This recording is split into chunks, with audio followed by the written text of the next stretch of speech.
อ๋อครับมาส่งพี่น้องได้ดังเสียงนะครับเนาะเจอเขามาด้วยในคลิปของข้าวเลยนะครับเนาะดีเลยมาตัวปันอยู่ด้วยคลิปอยู่กูบอกกูข้าวยำตาเซนะครับเนาะอ๋อครับเมื่อไหร่ก็จะเป็นข้าวสร้างจานนะครับเนาะก็มือผูกก็จะเป็นวันที่16นะครับเนาะวันหวยออกนะครับเนาะวันที่วันแค่ออกนะครับเนาะเหมือนเมืองเฮานะครับเนาะเมืองเฮาก็ว่าเมืองไทยนะครับเนาะคนใต้เฮานะครับเนาะอยู่เมืองนอกก็เสืออยู่นะครับเนาะ2 ตัว 3 ตัวซึ่งในค่ะเนาะตั้งเหนือตั้งใต้หูนะคะเนาะอันนี้ก็เป็นการต่อการร้องนะคะเนาะมันเป็นพอที่แต่งการซื้อถี่ซื้อหวยนี่ก็จะเป็นการต่อการร้องอันพิษปักเบิงอยู่เมลหนึ่งในค่ะเนาะเพราะว่าเขาขาดเรียน2 ตัว 3 ตัวดันตั้งเนื้อตั้งตาซึ่งในค่ะเนาะมีจึงหือกรณีในค่ะเนาะที่อันอำใจของอสุยาของรัฐบาลในค่ะเนาะก็เป็นอันผิดกฎหมายในค่ะเนาะเมื่อได้ก็ข่าวก็ที่มาลัดนี้ลองอันถูกกฎหมายมันในค่ะเนาะอันถูกปักเบิงในค่ะเนาะเป็นของรัฐบาลในค่ะเนาะของอสุยาในค่ะเนาะเอาค่ะย่อก็เมื่อได้ที่มาลัดนี้ว่าการเตียนเฮาคาซื้อถี่ซื้อหวยในค่ะเนาะมันได้มีตื้อตั้งแต่ได้ถูกถูกสู้นั่นค่ะเนาะรางวัลที่1นั่นนะคะเนาะได้มีหมอกกี่เปอร์เซ็นต์นะคะเนาะอันนี้ก็เต็มมาละนี่มีตื้อดังแต่ได้ถูกหมอกกะหือกล้วยนี่ค่ะเนาะปกติแต่งการลงทุนลงตื่นล่างนะคะเนาะการซื้อหวยในนะคะเนาะซื้อถี่ซื้อหวยซื้อแค่ในนะคะเนาะเป็นที่อัน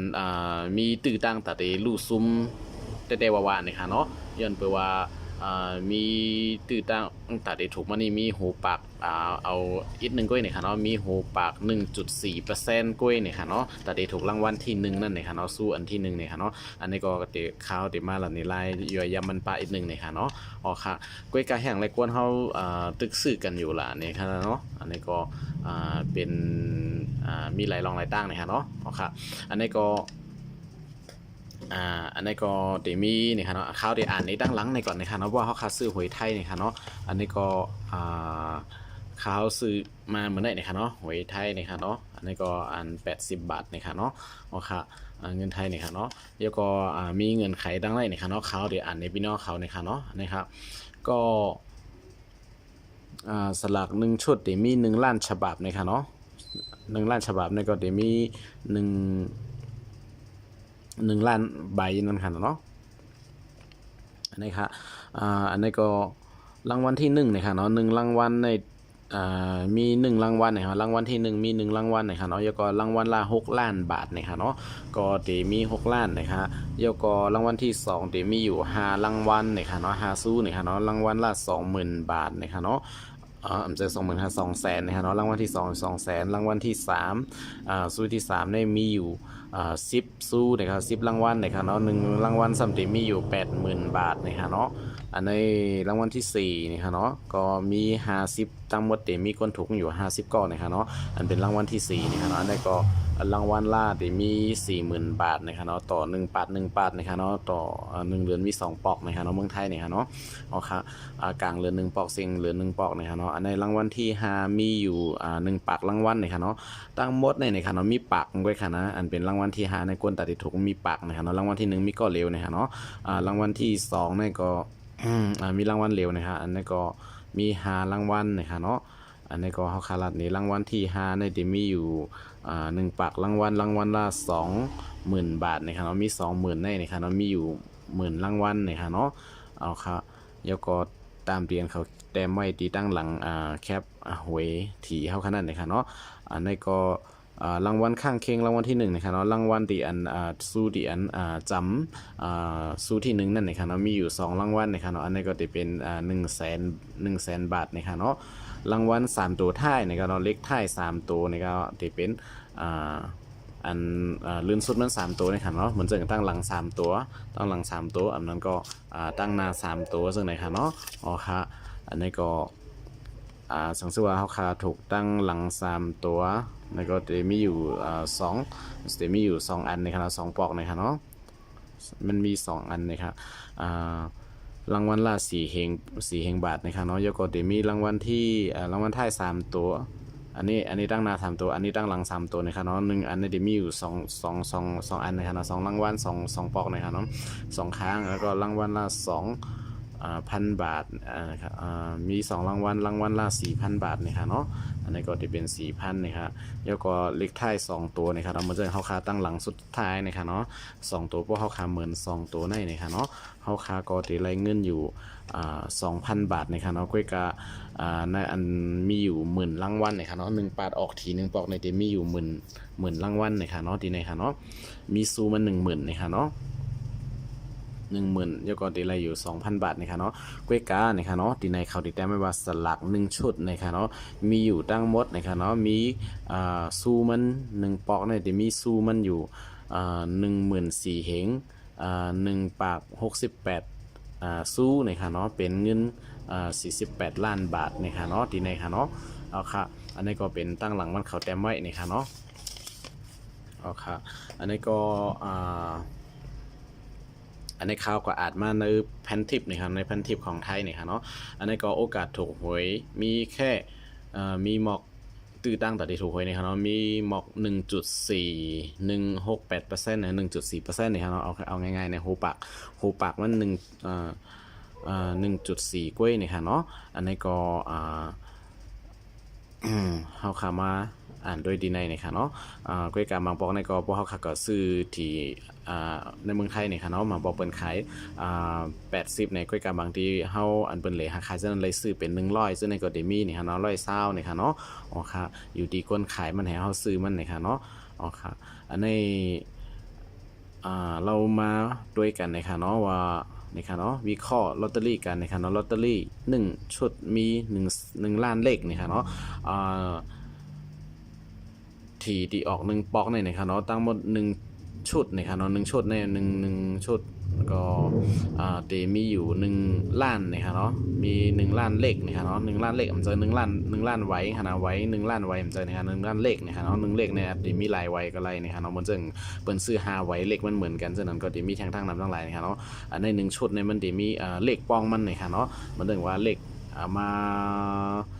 ไว้มันถึงข้าวซื้อ1ไว้ในนะครับเนาะ1ไว้ในครับเนาะ1เลขเป็นห้อง1เลขนะครับเนาะตามมวลในนะครับจะมีอยู่1ล้านเลขนะครับเนาะคือการเป็นเลขเดียวกันเป็นได้ออกลายไว้อันนั้นมีทั้งกำหนึ่งนะครับเนาะอ๋อครับอันนี้ก็รางวัลที่1ในมีรางวัลโอกาสถูกในที่มีอยู่1ใน1ล้านก็นี่ครับเนาะ1ล้านก็ในที่มีอยู่1ก็ไว้นี่ครับเนาะแต่ที่ถูกมันนี่ครับเนาะเพราะว่าถูกรางวัลที่1นี่ครับเนาะสู้ที่1ได้ว่าเป็นอันการดีเต้ๆนี่ครับเนาะอ๋อครับพวกมันน่ะเป็นหูปากมันได้มีหูปาก0.0001%นะคะเนาะที่มีก็ได้นะคะเนาะอันใน1ล้านในที่มี1ก็นะคะเนาะที่อันถูกมันนะคะเนาะรางวัลที่2ในที่มีมีอยู่1รางวัลโอกาสมันแต่ที่ตื้อตั้งแต่ที่ถูกรางวัลที่2ในก็มีอยู่5ก้อนใน1ล้านนะคะเนาะอันในก็นำมาอีกนึงนะมี5ก้อนนะคะเนาะแต่ที่ถูกใน1ล้านนั่นเองค่ะเนาะมีพวกหูปากมันก็จะมี0.0005%นะคะเนาะแล้วก็อันนี้เป็นรางวัลที่3ในสู้ที่3มี1รางวัลเนี่ย1รางวัลมีโอกาสนะครับเนาะ1สู้ที่3ใน1รางวัลเนี่ยเดี๋ยวมีโอกาสมันตื้อตั้งแต่ที่ถูกนั่นเดี๋ยวมีอยู่10ในล้านนะครับเนาะ1ล้านก็ในเดี๋ยวมีอยู่10ก็ไว้นะครับเนาะ10ไว้1ล้านไว้10ไว้ไว้นะครับเนาะแต่ที่ถูกมันนะครับเนาะรางวัลที่3นี่เป็นสู้ที่4รางวัลที่4นี่ก็เป็น1สู้ในเดี๋ยวมีตื้อตั้งแต่ที่ถูกมัน50ใน1ล้านนะครับเนาะเหมือนจะว่าล้านก็ในมีคนถูก50ก็ไว้นะครับเนาะอันนี้ค่ะเนาะรางวัลที่5นะครับเนาะ1รางวัลในโอกาสถูกตื้อตั้งแต่ที่ถูกไรนั่นนะครับเนาะเดี๋ยวมีอยู่1ปากใน1ล้านนะครับเนาะ1ล้านในมี1ปากนะครับเนาะแต่ที่ถูกมันนะครับเนาะแล้วก็เดี๋ยวมีรางวัลข้างเคียงนะครับเนาะอันเหมือนรางวัลที่1นั่นครับเนาะเดี๋ยวมีอยู่ตื้อตั้งแต่ที่ถูกมันน่ะมี2ในล้านนะครับเนาะในล้านก็ในเดี๋ยวมีอยู่2ก็กล้วยนะครับเนาะอันที่ถูกมันนะครับเนาะโอกาสถูก1ในล้านนั่นนะครับเนาะเดี๋ยวมี 0.000% นะครับเนาะหูปากนะครับเนาะรางวัลเลขท้าย3ตัวนะครับเนาะอันเป็น3ตัวอันถูกตั้งรางวัล3ตัวนั่นครับเนาะเหมือนจะว่าเฮาค่าซื้อหวยมานะครับเนาะมันจะมีตั้งหน้า3ตัวตั้งหลัง3ตัวป้องกัน6ตัวนะครับเนาะตั้งหน้า3ตัวตั้งหลัง3ตัวนะครับเนาะก็3ตัวนี่ก็ตื้อตั้งแต่ที่ถูกมันนะครับเนาะแต่มีอยู่4เหงใน1ล้านนะครับเนาะ 1 ล้านก้อในก็ได้มีอยู่4เฮงก้อนะครับเนาะอันที่ถูกนะครับก้อยกาสู้อันไหนมันไหลนะครับเนาะสู้อันไหนไหลเอา4เฮงก้อยนะครับเนาะไหลนำนะครับเนาะ1ไว้ได้4เฮงนะครับเนาะเอาครับ1ไว้เลย4เฮงใจครับอันนี้ก็ได้มีรางวัลเลขท้าย2ตัวนะครับเนาะโอกาสที่ถูกมันมี10,000ใน1ล้านนะครับเนาะอันที่ถูก2ตัวนี่นะครับเนาะ1ล้านไว้เนี่ยมีอันที่ถูกมีอยู่10,000กว่านะครับเนาะมี10,000กว่านะครับเนาะเหมือนถึงข้าวแล้วก็มาแก้ได้นะครับเนาะลอตเตอรี่1ปาดในเดมีนะครับ1ชุดในนะครับเนาะมันเดมีอยู่14,000เฮง1 ปาก68สู้กล้วยนะครับเนาะรางวัลกล้วยนะครับเนาะตั้งหมดมันเดมีอยู่เป็นแสนเป็นล้านเลยนะครับเป็นล้านปุ่นนะครับเนาะเลขมันตัวเลขหวยมันเดมีอยู่1ล้านเลขปุ่นนะครับเนาะอันนี้ครับเนาะการนั้นมันในนะครับเนาะเดมี1ล้านนะครับเนาะเฮ็ดออกมาเลย1ล้านไปนะครับเนาะครับกล้วยยกกมาตัวเต้ๆนะครับเนาะก็ตื่นตั้งแต่ได้ถูกหวยนะครับมีโอกาสถูกรางวัลที่1นั่นนะครับเนาะแต่มีอยู่อำใจที่1นะครับเนาะรางวัลอีสังก็ยาวนะครับเนาะเพราะว่าเฮาคาซื้อ1ไหวกล้วยแต้นะครับเนาะแต่มีตื่นตั้งแต่ได้ถูก1.4168เปอร์เซ็นต์กล้วยนะครับเนาะโหปัก1.4กล้วยนะครับเนาะอ๋อครับอันนี้ก็คนถูกหวยนี่ก็เป็นถูกเตอร์ทีนี่ก็เป็นอันกรรมดีได้ว่านะครับเนาะผมมีกรรมเฮ็ดตั้งหลีไว้ตั้งนำตั้งหลายเนี่ยถูกง่ายๆนะครับเนาะอ๋อครับมันเป็นการลงทุนที่อันมีตั้งลู่ซุ่มนะครับเนาะมีริสนะครับเนาะโอกาสนะครับเนาะเสี่ยงนะครับเนาะมีความไทยได้มีความเสี่ยงนะครับความเสี่ยงมากนะครับเนาะแต่ที่ลงทุนในอันไหนนะครับเนาะลงทุนซื้อหวยนั่นนะครับเนาะมันเจอว่ามีตื้อตั้งแต่ได้ถูกมันครึ่งต่อครึ่งนะครับเนาะมีนะครับเนาะมี1.4ก็นะครับเนาะเปอร์เซ็นต์นะครับเนาะ1ปากใน1.4ก็นะครับเนาะอันนี้ก็สังเกตว่าเฮาคากรรมดีนะอาลาสิถูกมาอันวางก็บ่ถูกอีถูกออดในบางพวกก็อะไรก็ขึ้นเงินดีปันนี่ครับเนาะอะไรก็ขึ้นดีเขาว่านี่ครับเนาะแล้วก็ขึ้นซ่อมกาดนี่ครับเนาะกว่าหาขายเป็นคนดีอันเป็นรับซื้อคนถูกหวยนั่นเบอร์ถูกหวยนั่นนี่ครับเนาะเฮาก็ดีถูกฮักกาอันนู้นอันนี้อีกนึงนะครับเนาะอำไรมาเต็มเสนะครับเนาะก็อำไรเต็มปากเต็มกำนะครับเนาะอ๋อครับแล้วก็อ่านด้วยดีเนอร์พันทิปนี่นะครับเนาะมันจะมีสรุปไปเลยนะครับว่านี่ก็อย่าว่าโอกาสตื่นตั้งแต่ได้ถูกรางวัลสู้อันเงินสู้อันใหญ่ๆมันนะครับเนาะมันมีเป็น1ในล้านบุญนะครับเนาะในล้าน1ล้านก้อนั่นได้มี1ก้อกล้วยนะครับเนาะแต่ได้ถูกนะครับเนาะรางวัลสู้ลาบอันใหญ่ๆนั่นนะครับเนาะนมทางรางวัลทุกเลขยังน้อยกว่า 1.4% นะครับเนาะตั้งหมดว่าเขาขามาโหหุบมันได้ก็จะมีอยู่ 1.4% กว่านะครับเนาะแต่ได้ถูกนะครับเนาะยกก็ความคุ้มค่าราคาแทบหาไม่เจอเพราะไม่มีผลตอบแทนนะครับเนาะมีแต่ตอบแทน 1.4 นะครับเนาะ0.4นี่ครับเนาะอันนี้ก็ลายยิบย่อยมันนำนะครับเนาะย้อนเปิดสั่งและกวนเฮาคาทำใครซื้อหวยกันอยู่ติ๊กๆลาเพราะว่าในจึงนี่ค่ะเนาะเพราะว่าดีแดงแต่ได้ตื้อตั้งแต่ได้ถูกมันในมีอิดอ่อนกล้วยนี่ค่ะเนาะอิดได้ว่านี่ค่ะเนาะกล้วยกะเป็นสังแลแห้งแลมัดใจกวนเฮาคาไลให้ซื้อหวยติ๊กๆนี่ค่ะเนาะอย่าไปซื้อในก็ทำใครซื้ออยู่นี่ค่ะเนาะป้าเจียมค้าเฮานี่ค่ะเนาะค้าเฮาก็ฮู้ว่าตื้อตั้งแต่ได้ถูกมันนี่ค่ะเนาะกล้วยกะค้าเฮาก็ยังซื้ออยู่นี่ค่ะเนาะย้อนเปิดสั่งหลาในมามัดใจเฮาคาไลให้เฮาคาซื้ออยู่อันว่านั่นนี่ค่ะเนาะลอตเตอรี่นี่ค่ะเนาะมันคือข้อเสียมากมายไก่กองเป็นภูเขาเหล่ากาแต่มันก็มีข้อดีพิงเซี่ยวเรียบมือนี่ค่ะเนาะอันนี้ค่ะมีเขาแต่ไม่ว่าในพันทิปนี่ค่ะเนาะก็การซื้อหวยในมันมีการตัดดีตื้อตั้งตัดดีถูกมันนะครับเนาะตัดดีลุ่มซุ่มมันมีตั้งนำตั้งหลายนะครับเนาะกวยการมันก็มีอยู่ข้อดีมันเสียอิดอ่อนนึงนะครับเนาะแล้วก็ข้อดีอันมีว่าอิดอ่อนในนั่นยาวค่ะนะครับเนาะทำเย็นมาเป็นอันถูกใจก้นนะครับเนาะกำปั้นน้ำนะครับเนาะว่นฝันว่าตาตีถูกหวยถูกถีนั่นอยู่นะครับเนาะย้อนเพราะว่ามันเป็นอันเลี้ยวนะครับเนาะ ตาเตเฮ็ดให้เฮาค่ะเป็นก้นมีไหลนะคะเนาะในข้าวตั้งอันป๊อดๆนะคะเนาะเหมือนจังไวเตะๆนะคะเนาะเหมือนจังว่าเฮาค่ะซื้อมื้อในมื้อพุกเตื้อถีเอาเนี่ยก็เป็นสะเทกว่ากำเหลวนะคะเนาะก็มีเหินหันเตอหน้าเตอตาอยู่นะคะเนาะกำพองก็เตื้อถีเสอมักวิลิเปนกว่านะคะเนาะย้อนเปิ้นอะไรมันเฮ็ดให้มัดใจกวนเฮาค่ะว่าอัปเดตเตอร์อยู่วันหนึ่งในให้ซื้อติ๊กๆกูวันนะคะเนาะแล้วก็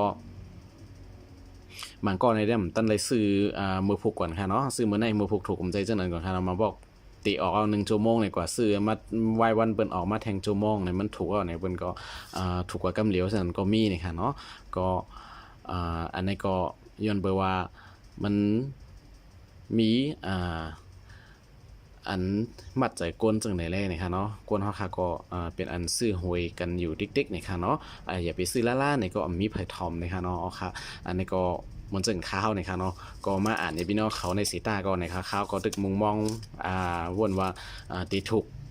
อยู่อีกนึงนะคะเนาะก็ยังซื้อมาอยู่นะคะเนาะฮู้ว่าตื้อตั้งแต่ตีถูกมันในนะนะคะเนาะค่ะอันนี้ก็เป็นตื้อตั้งลองเฮาซื้อถี่ซื้อเคนะคะซื้อหวยกันนะคะเนาะมาลัดในพี่น้องเขาเนี่ยค่ะเนาะมาปุกวันออกหวยเนี่ยค่ะเนาะให้มังมีหลีเป็นเตอร์ถี่เตอร์หวยกันสีกัมเนี่ยค่ะเนาะค่ะเมื่อสงค่า